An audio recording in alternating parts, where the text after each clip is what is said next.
The desert wind blew low across the mesas, carrying dust and memory in its breath. The sky was a deep orange wound bleeding into dusk when the cowboy came riding out of the west, his body bent like a broken fence post, his horse staggering beneath him. He'd been shot twice, once in the shoulder, once in the side, and the trail behind him was a thin red thread that the coyotes would soon find. His name was Eli Boone, and he'd been a man of violence long before the bullets found him. He'd ridden with bounty hunters, gamblers, and soldiers who'd sold their guns to whoever would pay for them. He wasn't bad by his own reckoning, but he'd done bad things, and sometimes that was enough to make a man deserve his fate. By the time he reached the canyon, his horse gave out. Eli slid from the saddle, hit the sand, and didn't get up. He thought of the town he'd left behind, Tombstone, or Tucson, or maybe nowhere worth naming, and then he thought of nothing at all. When he woke, it was to the sound of water dripping and the smell of smoke. His wounds had been cleaned and packed with herbs that stung worse than the bullets. A low fire burned near him, and across from it sat a woman watching him with eyes like flint struck from stone. She was Apache. Her hair was long and black, her face painted in ash and ochre. She wore no sign of fear, no sign of pity, and when she spoke, her voice was calm and cold. "You're not dead," she said. Yet, Eli tried to speak, but his throat was raw. "You patch up every dying man you find. Only the ones the desert hasn't claimed yet," she said. "The others I leave for the buzzards." He tried to sit up and winced when pain flared down his side. "You should have left me too." The woman didn't answer. She poured water into a cup made of clay and handed it to him. Her hands were strong, the hands of someone who knew how to hunt, build, and survive when the world offered no kindness. When he finished drinking, he asked her name. "I am Nayland," she said. "My people called me Healer. But my people are gone." Eli looked around the canyon, at the narrow mouth that kept the wind from howling through, at the small camp that looked like it had been there a long time.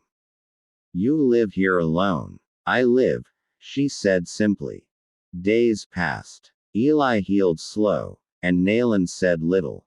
She cooked for him, brought him water, changed his bandages with the same silence one gives to tending a dying fire.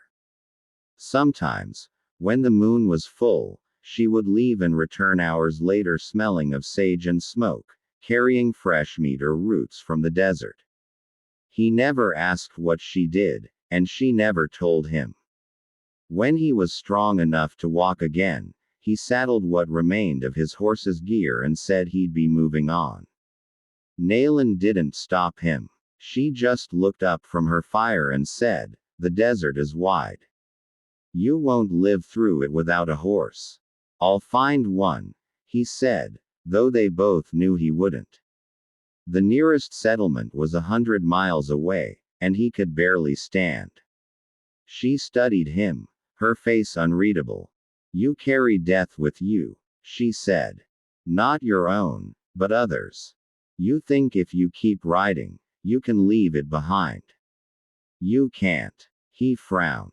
"You talk like you know me." "I know your kind," she said. "Men who bring fire.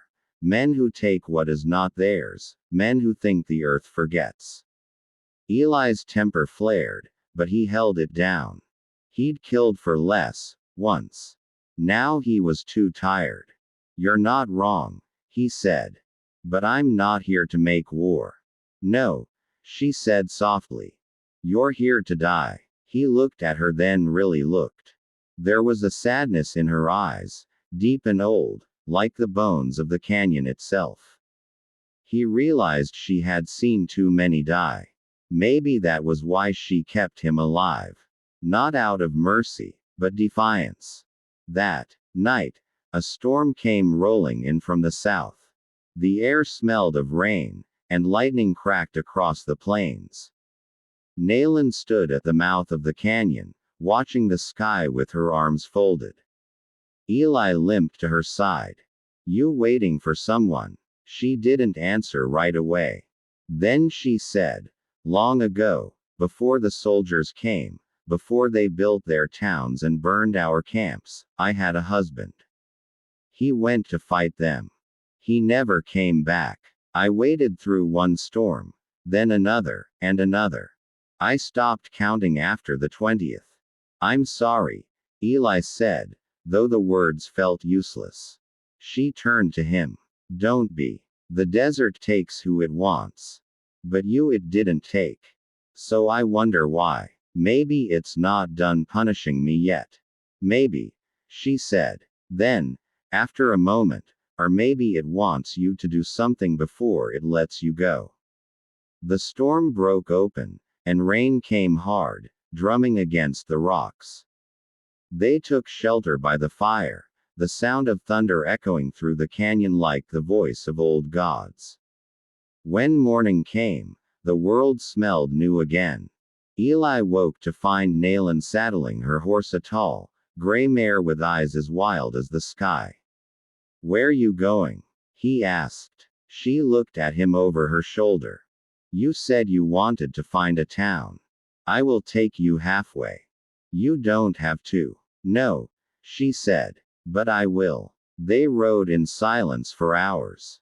The land stretched endless before them, rolling dunes, twisted mesquite trees, the bones of old cattle whitening in the sun. By midday, they reached the edge of a dry riverbed, where vultures circled low. Eli saw them first, a group of riders coming fast from the east, their dust trail rising like smoke. He knew that kind of riding. Men chasing prey. Outlaws, he said. Or bounty hunters. Nayland's eyes narrowed. They follow you. He hesitated, then nodded. I reckon so. I left a man dead in Tucson. His brothers might not have liked that. Nayland didn't waste another word. She turned her horse and said, then we ride. They galloped hard through the desert, but Eli's wounds still ached, and soon the riders were close behind. Gunfire cracked through the air, spitting dust at their heels. One bullet tore through Eli's hat, another grazed Nayland's arm. They reached a rocky ridge where the land split open into a narrow ravine. Nayland pulled up her horse and shouted over the wind, down there. They slid into the ravine and dismounted, scrambling for cover among the stones. Eli drew his revolver, counted the bullets, 3 left, and waited. The outlaws came in fast, laughing and shouting. Nayland moved like a ghost through the rocks, her bow in hand, arrows flying swift and silent. 2 men fell before they even saw her. Eli fired at the third, hitting him square in the chest.